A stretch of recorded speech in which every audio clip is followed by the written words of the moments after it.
Okay, itamak skanatoni. It is the morning of Thursday, December 29th, 2016. Should be this evening, though I won't be able to see it, should be the first crescent, perhaps, of the fourth lunar cycle, Gatdoi. And this is the time when everybody's just out of food rations, or a lot of people are running out and they have to rely on their relatives and food caches, other people's food caches to kind of take them through. This is where everybody needs to cooperate to survive the winter.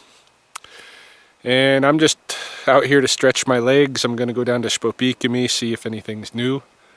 But walking down through this coulee draw, which is a really nice little walk. It's been cleared out for years by some of the mountain bikers that like to rip through here.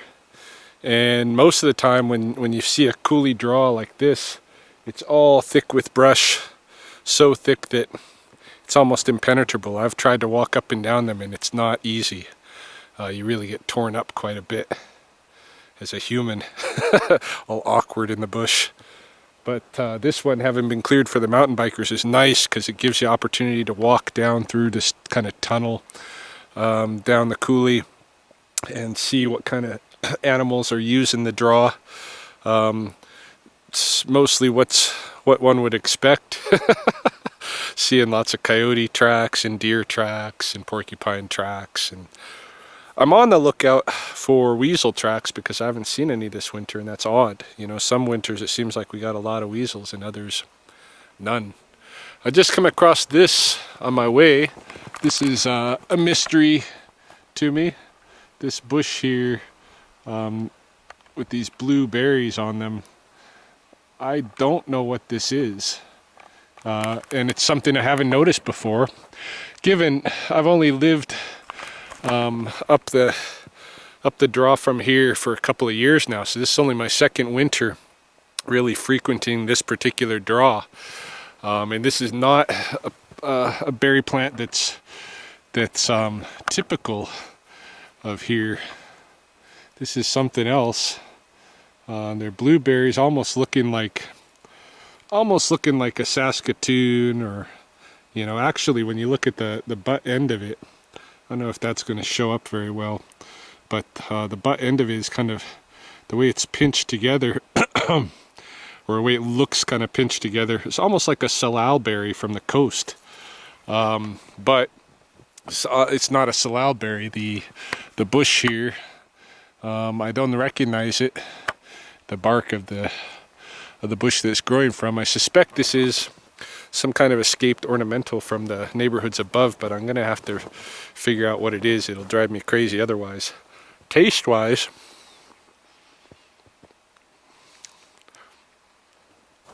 it's not too bad. It's a little sweetness to it. Definitely doesn't taste like it's gonna poison me. Seeds are fairly large though.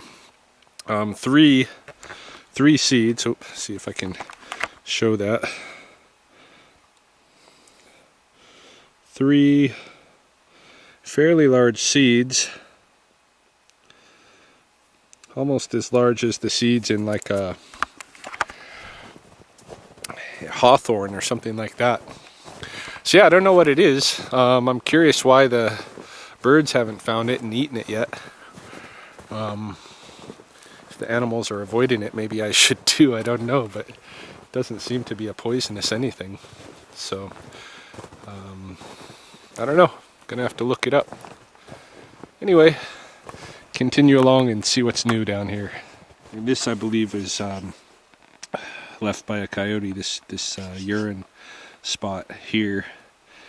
And interesting to note that there's blood in the urine, and this I've seen before in the winter with coyotes, and I don't know what that means when there's blood in the urine like that.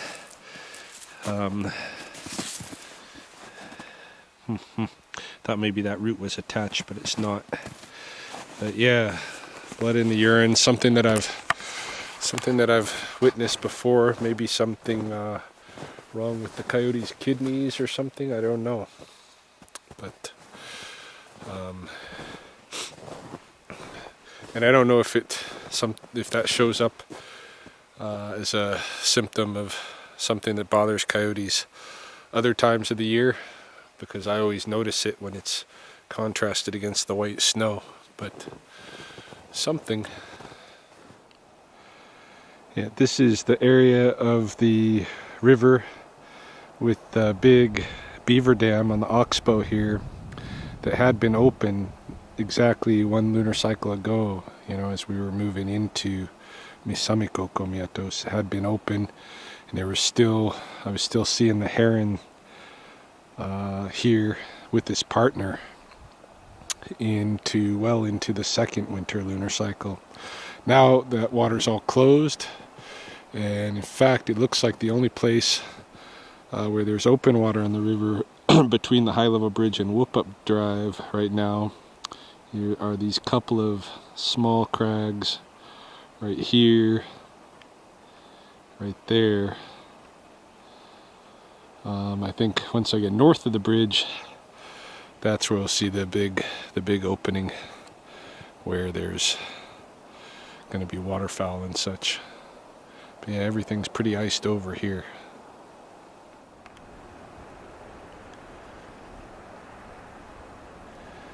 As suspected, there is a lot of open water north of the high level bridge. There's evidence all over the edges of the ice that the geese have been using this area for their night roost. Though at current they're up feeding on the stubble fields, no doubt. And all through this stretch I'm seeing here and there different goldeneyes, common goldeneyes feeding. See if I can get one in frame here somewhere. There he is. There's a male. This female is not far behind him. See if I can show her. There she is.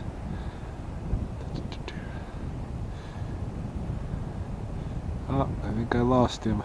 He probably dove for food. These guys are highly aquatic. I took care of a male goldeneye one winter. He wasn't injured, but he'd shown up kind of like in a fugue state, sitting in a parking lot here in Lethbridge. So pet store gave him to me, and I brought him. Let's see if he's around. One of these males. Brought him home and just fed him back into good health. And I was surprised at how aquatic he was. I mean, I shouldn't be. He's a fish eater and a duck. But until you live with a diving duck, I don't think you can really appreciate the aquaticness of these animals. I mean, even looking in their eyes, they're more, they speak to the underwater world.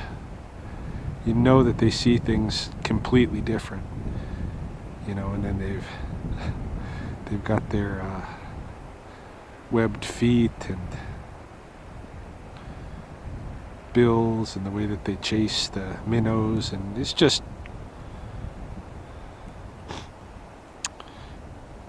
like I say, it's just until you're around one of them very closely, looking at them from a distance like this, you don't really appreciate that. But it's got pretty nice scenery, this duck. Just here above the South Pond Peninsula, the bullberry brush. And no sign of the northern shrike that John Nightingale had seen a few days back in this area. There are a lot of deer tracks, a lot of human tracks, and a lot of deer tracks all through here. And I was making note of, you know, what they might be after, not just looking at the tracks, but trying to see, you know, where they're stopping, where they're doing things. And they're definitely, you know, trotting around in here, kicking some snow aside, seeing what they can find at the ground level.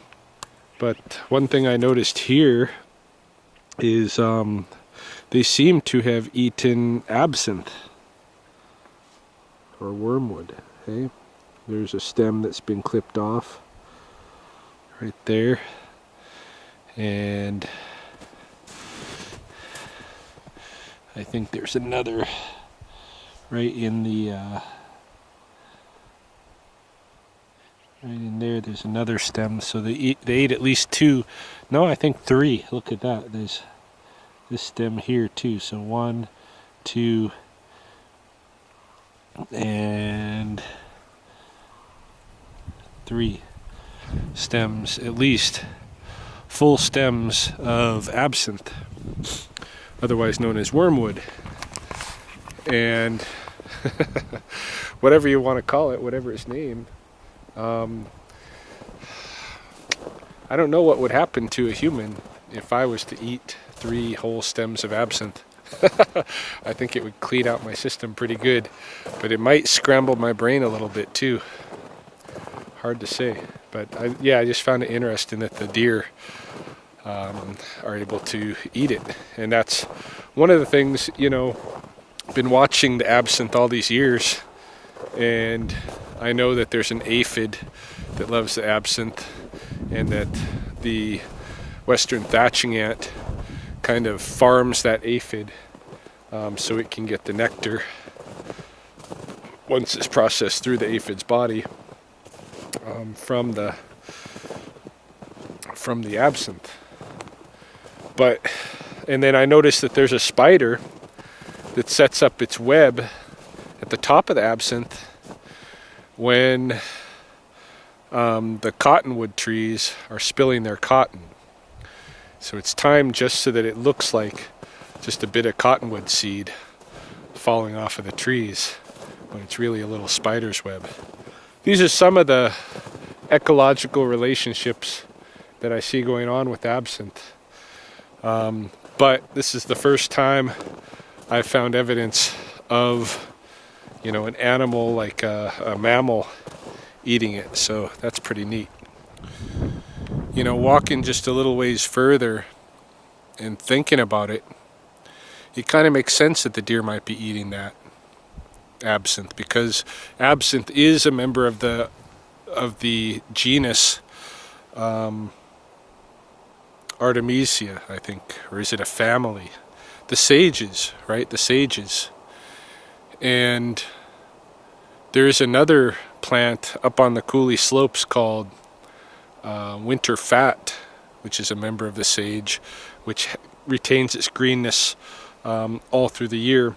A lot of the absinthe also retains some pretty substantial greenness. Not all of them. I mean, a lot of them really do become just skin and bone, just sticks.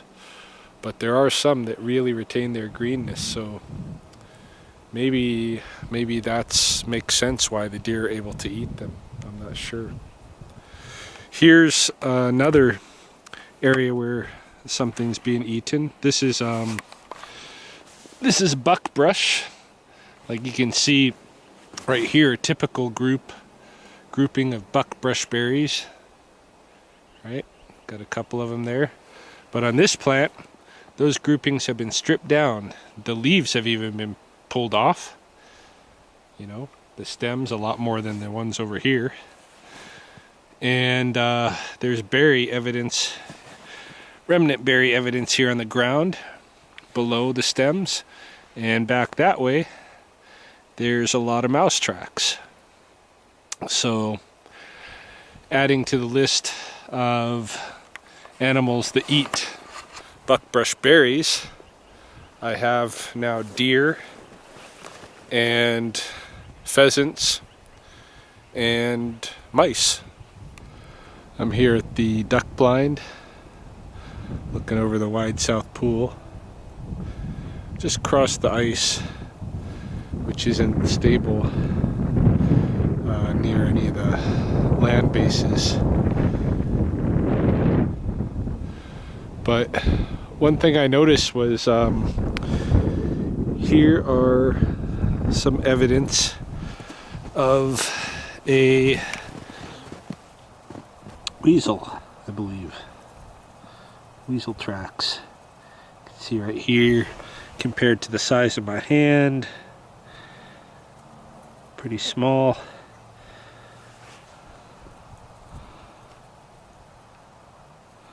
They got like looks like 5 clean toes, pretty much, and it's kind of a hop between the tracks. I just got 3 of them here. Hop, hop, hop, maybe 4 hop. See if I can figure out where it went to or where it came from. The weasel tracks just continue right along this way past the duck blind.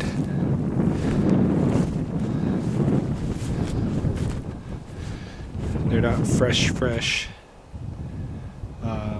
Some of them left good imprints, but others have been filled with drifted snow or taken by the wind.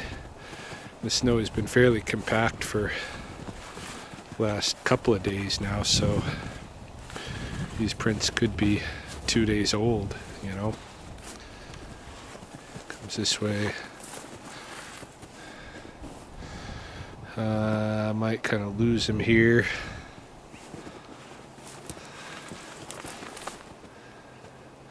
Not sure if this is the same. It is, but it's coming from this way, in this direction this time. So there's definitely, I think, a weasel obviously has been in the area. Whether he's sticking around here or not, I guess time will tell. If I run into him again in the next week or so, hopefully we'll get a little bit more snow so I can have some new evidence.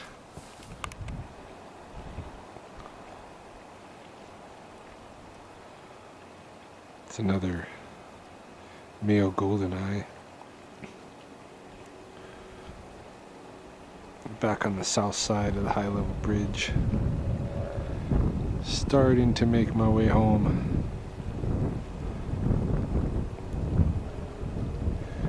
Haven't seen much of interest for a bit, but had a few good lessons today, so if I don't encounter anything more, it's not too bad. Learned a few things, and I have at least one mystery berry to solve. Just starting my way up the coulee from the river along the same draw that I followed before. And this time I noticed a couple of impressions here in the bank. Might have noticed them before, but hadn't really paid attention to them. And when I do, I see that there is a little bit of a wing impression here in the snow. I don't know if that'll show up well on the recorder or not. It's hard to see from what I get to look at, but this makes me think, obviously, that these are places where birds have landed. And so what I'm thinking is it's one of two potentials, right? Could be a place where a pheasant, for instance, landed and decided to sit. Maybe a couple of pheasants, right? Decided to just sit tight. Maybe they even spent the night here. Who knows? But there's a good exposure here to fly in through, and boom, boom. So that's one possibility. The other possibility is that this is a bird bath. Maybe even for a bird like a magpie. Not sure, even though I live with magpies and I observed them doing snow baths. I mean, this does not look like ridiculously large to be a magpie snow bath. You can see my hand by comparison, but it is large enough that it could be a pheasant, and so I don't want to jump to conclusions. But my bet would be, looking at the dirt that's kicked up on the snow as part of the evidence, and even back, there's little specks of dirt back behind each of these. My bet is going to be that this was a magpie snow bath. That's what I'm putting my money on. This actually looks a lot like another long-tail weasel track.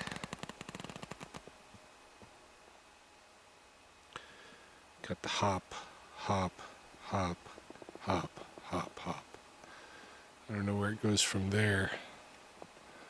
Oh, it does look like there's more prints up a little bit higher.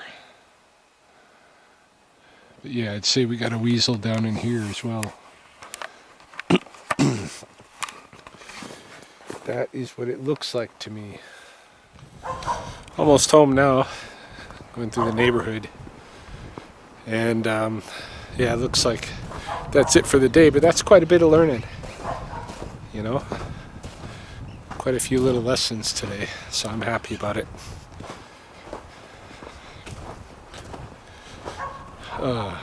So here's how it starts into Katoi.